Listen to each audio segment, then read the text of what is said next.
abdiidhaan gamman, nuyi abdiidhaan jiraan, nuyi abdiidhaan boqon, nuyi abdiidhaan tarkaanfan. Galanni Waaqayyoodhaaf haa ta'u. Abdiin ijaan argamu immoo abdii miti. Sababni isaayyuu baduu danda'a waan ta'eef. Waan argine boodreebinee arguu dhabuu dandeenya waan ta'eef. Nama yoo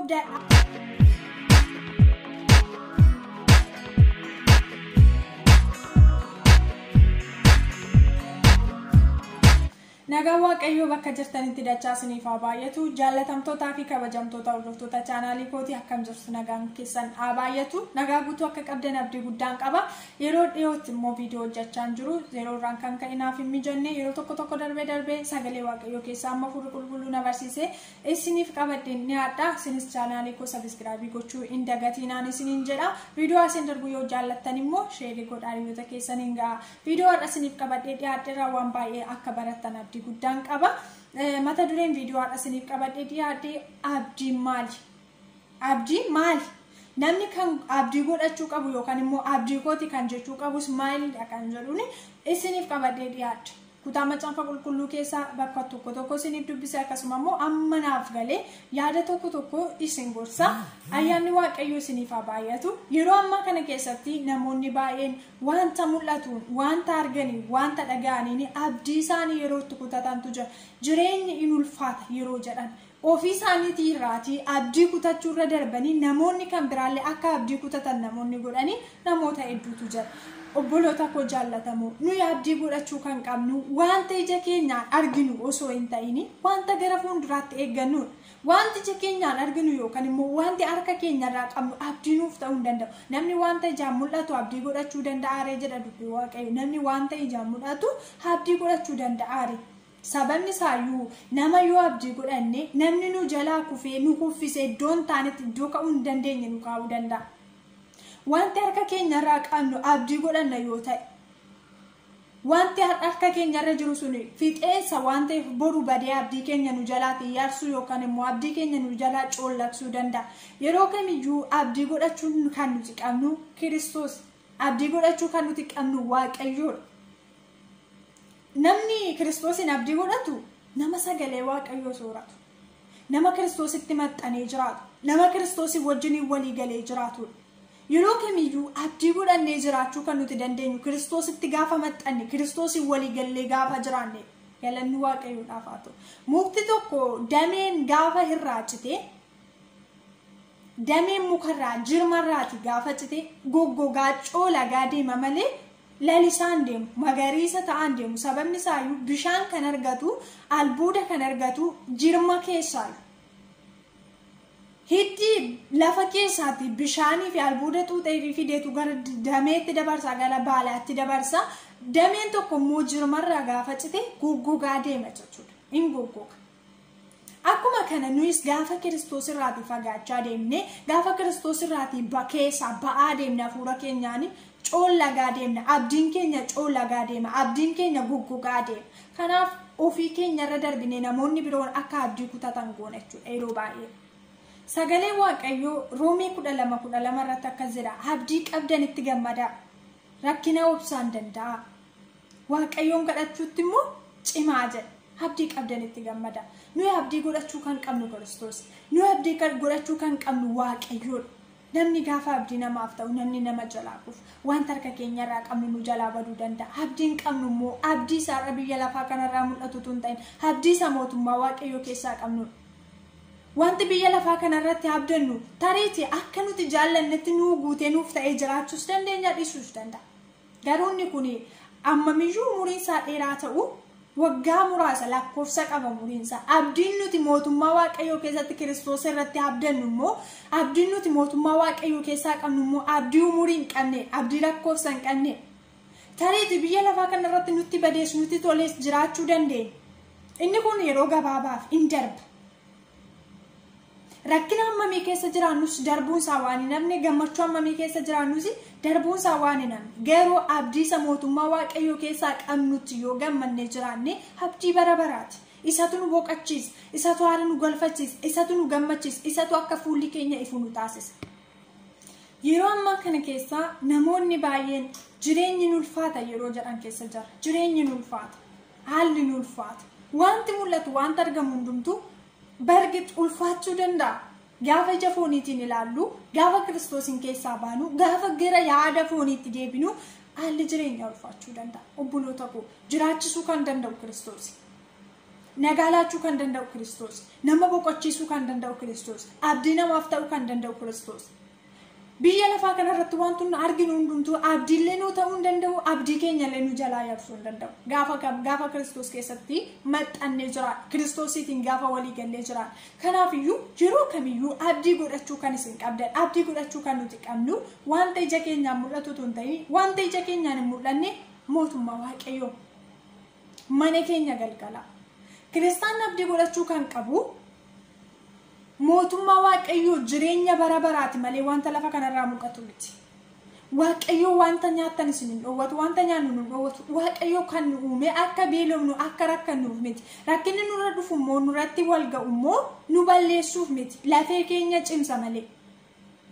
Hafuura keenyatti nu jabeessa malee. Kiristoosii wajjin akka nuti wal quunnamnu nu. Kanaaf rakkinni nurra ga'u isa nu balleessu miti. Roomee 8:18 irratti akkas jedha. Dhiphinni keenya si'anaa kuni ulfina isa nuuf mul'ifamuuf jiru wajjin wal bukkee qabamee ilaalamuu akka hin dandeenyetti lallakkaa'ee jira. Dhiphinni keenya si'anaa kuni ulfina keenya isa gara fuulduraa isa mul'ifamuuf jiru wajjin wal bira qabamee ilaalamuu akka hin dandeenyetti maalin ta'e lallakkaa'ee jira Phaawulos. Biyya lafaa kanarra amma jirrutti rakkinni jira. Dhiphinni jira. Dhibeen jira, beela'uun jira, haalonni adda addaa nutti ulfaachuun jiru. Garuu inni si'anaa kuni, dhiphinni jiru kuni, ciniinsuun jiru kuni, haalli ulfaataan jiru kuni, ulfina keenya isa boruutii wajjin immoo, isa mul'ifamuuf jiru wajjin immoo wal bira qabamee ilaalamuu akka hin dandeenyetti lallakkaa'ee jira. Isa boruuti caala. Abdiin keenya jireenya bara baraati jedha Yohaannis 2:25 irraa. Abdiin keenya jireenya bara baraati. Nuti kan abdachuu qabnu, nuyi kan ilaalleetti gammaduu qabnu, nuyi kan ilaalleetti boqochuu qabnu jireenya bara baraati mootummaa Waaqayyoo keessaa qooda qabaachuu keenya. Galanni guddaa Waaqayyoodhaaf haa ta'u. Abdiin keenya guddaan jireenya bara baraati. Abdiin keenya guddaan mootummaa Waaqayyooti.